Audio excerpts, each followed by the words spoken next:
So what I'd like to do today is just to focus on what's present,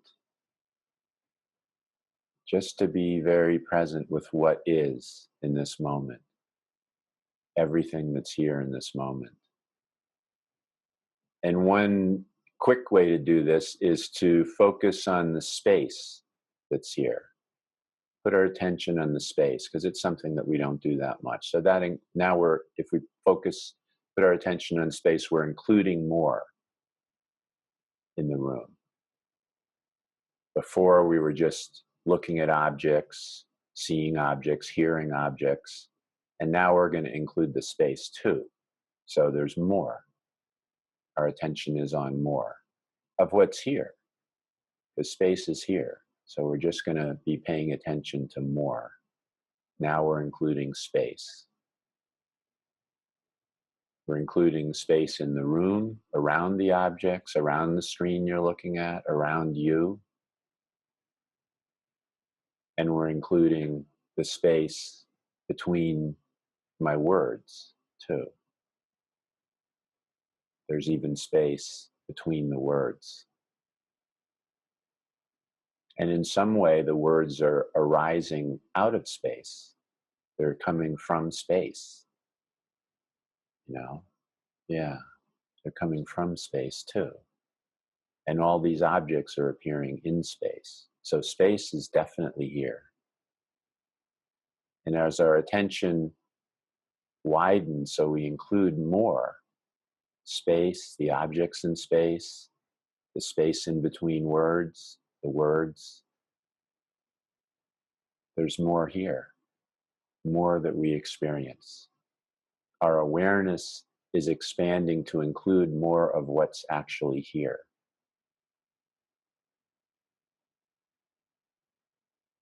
And this is what awakening is.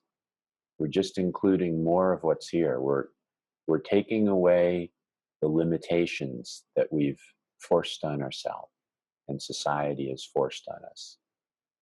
This very, very restricted awareness, this very, very confined, limited awareness. We're just opening up more. So we're seeing more of what's here, more of what life is, more of what we are. And part of what we are is this space that we've been ignoring. That's always been here. Always been here.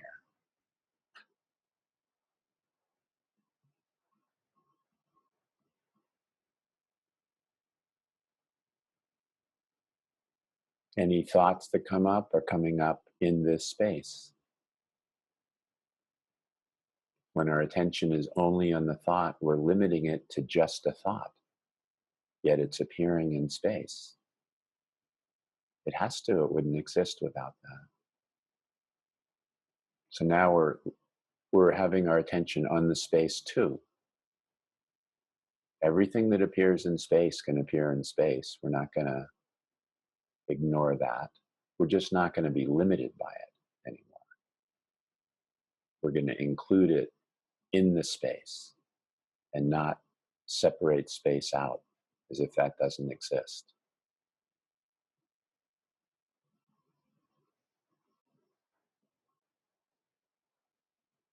And awareness too, we can think of like space.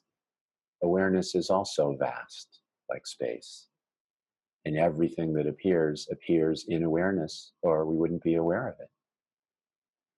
So now we're not going to only include what we're aware of, we're going to include the awareness too. The awareness that is aware of this. So all of this is including more of what's here. Just including more of what's here. Feeling comes up, thoughts come up, sensations, hearing. All of this is appearing in space. All of this is appearing in awareness. So we're just including space and awareness too.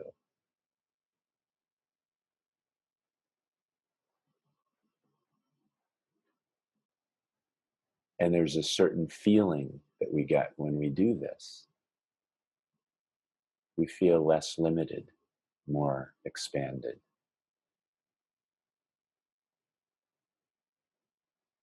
It becomes a little hard to say what I am when we include this, because what I am, what I thought I was, is also quite limited, very limited. And once we start including awareness and space, which has always been here and cannot not be here, what we are also expands. We feel it, this expansiveness that we feel.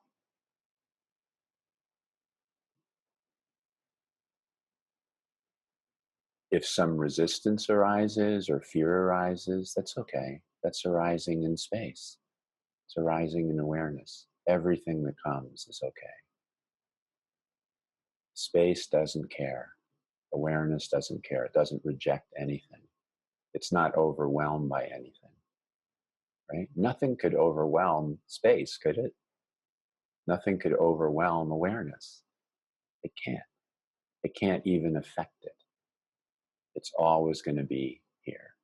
It's always going to remain what it is. Mm.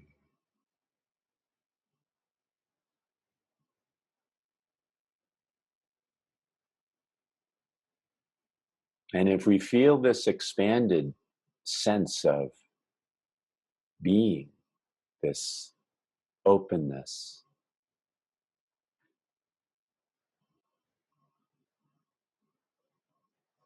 what is it that feels us? What am I? And when I say I mean you. The I here and the I in you is not different.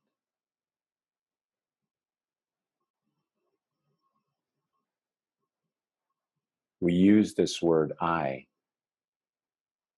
myself, I am, usually to mean this limited perception of a self, my personal individual self, my experiences, my story of life. But as we start expanding our awareness, our attention to include more, that shifts somehow. That changes, that becomes larger too. And because it's larger than what we had thought before, we don't know what it is. It's kind of new, this experience of being so much more.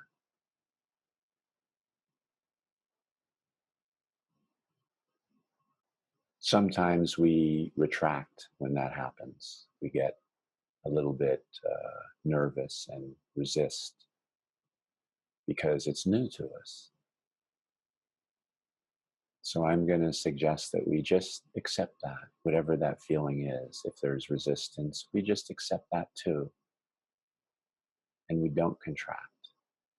We allow ourselves to be aware that there is space here, that there is awareness here, that there cannot not be space and awareness. And that all the things that could distract us from this are also appearing in this space, in this awareness.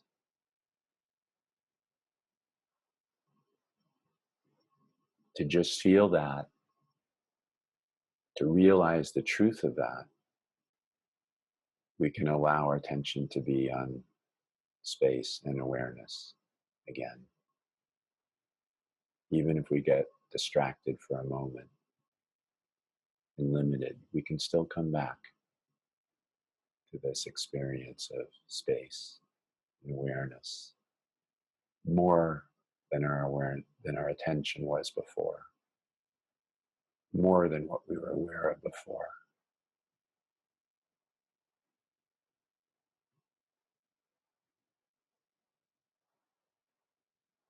And then again, as we feel this spaciousness, to ask, well, then what am I?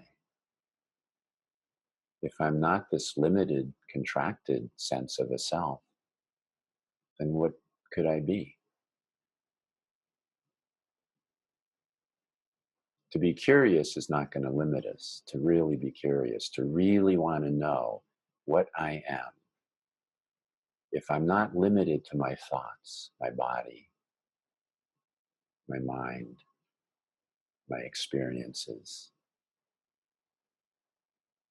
my life, my story of me, if I'm more than that,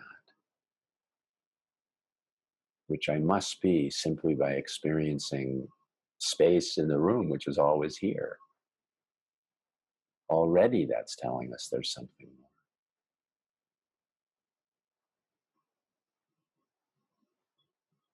If I'm more than this idea and this feeling of being a separate, limited self, then what am I? What am I? This question itself can open us more because we're saying, I'm not what I thought I was. I'm not what I believed I was.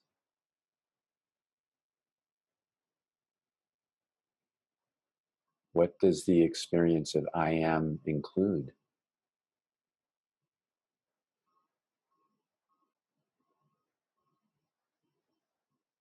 Is it more? Am I really separate from this space in my room? The space that I feel? Is that really something separate from me? I'm feeling it, so how could it be?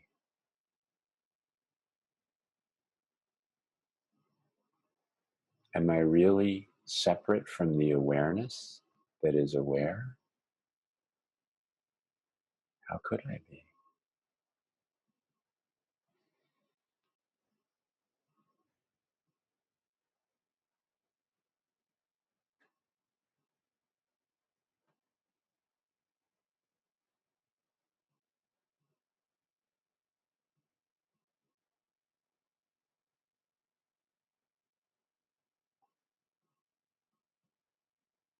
So the truth is, I cannot know what I am. It's beyond these limitations of thoughts and words. And that's fine. It's wonderful that I'm bigger than any idea that I could have of what I am. Far more than any idea that I could have of what I am. Far more than any story of this life. The whole story of me from birth to now is a very small thing compared to what I am. I'm aware of it, but that's a dramatic limitation of what I am. Just as when we're not aware of the space in the room and only objects, it's limited. As soon as we become aware of the space in the room, something shifts in us. We feel less limited, more expansive. When we're aware of the awareness that is aware of everything, we feel less limited, more expanded. And it feels like we're expanding. It feels like we're growing into this, getting larger, containing more. But what's really happening is the limitations that we've put on ourselves are falling away, are dissolving. Because what we are, there are no limits at all. This is truly what the word infinity points to, the infinite points to. The mind can never understand the infinite. It's beyond the mind's ability to make it into something limited. It just can't understand it. but this is what we are. So when we let go of these limitations, then we know what that is. We cannot find any end.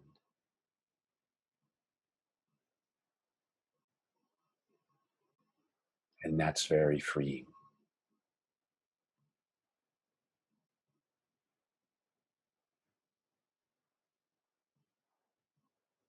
Where do I end and begin?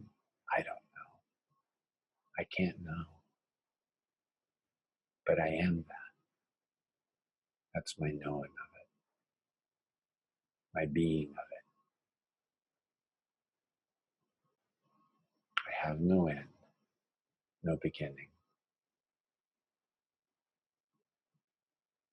Long before this body began, before my parents met each other, before my grandparents met each other,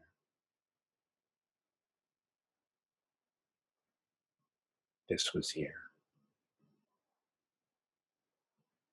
And this body, my parents' bodies, my grandfather's bodies, all that is contained in me.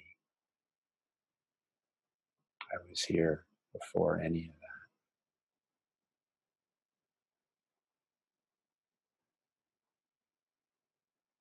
That doesn't limit me.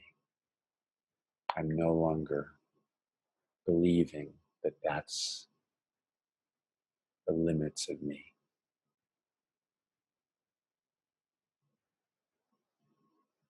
There have been many bodies, infinite bodies,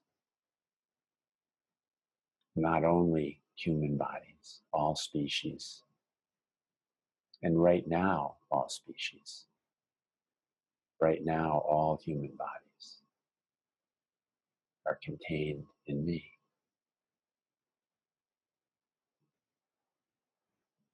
And when I say in me, I mean you.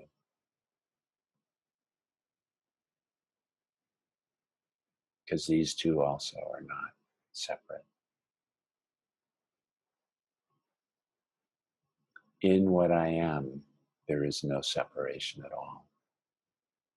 There can't be.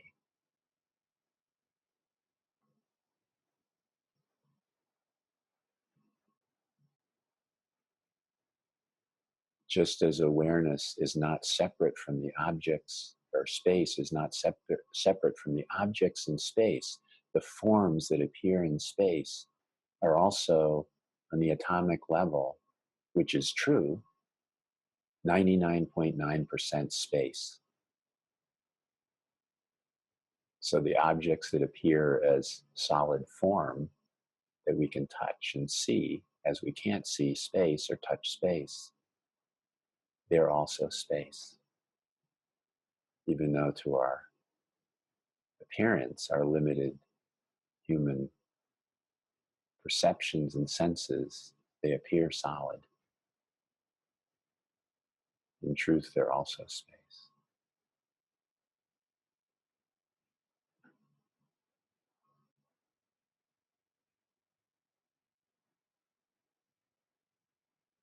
It can feel a little bit unusual and strange to take these concepts that we've had that form our reality and for a moment let them go and experience something more.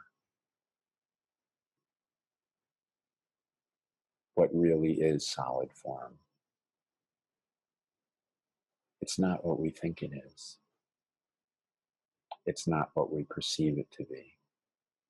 It's more than that. It does have those qualities of solid form and touching and all those things that we perceive through our perceptions. Those are all here too. There's just much more than that. Much, much more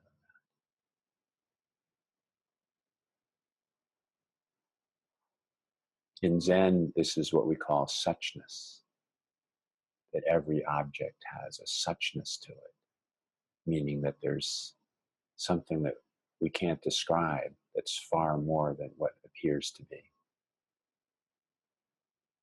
That to look at, that rose, or smell this rose, from my garden.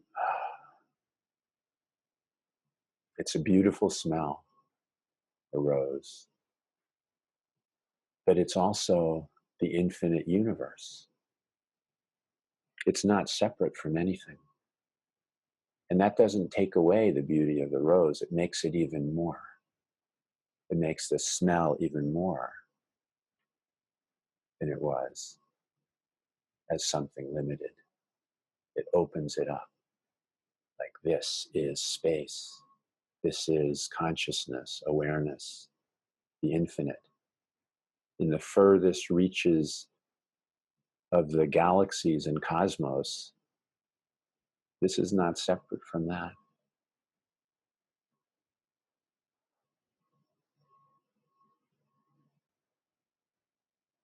And certainly not separate from me.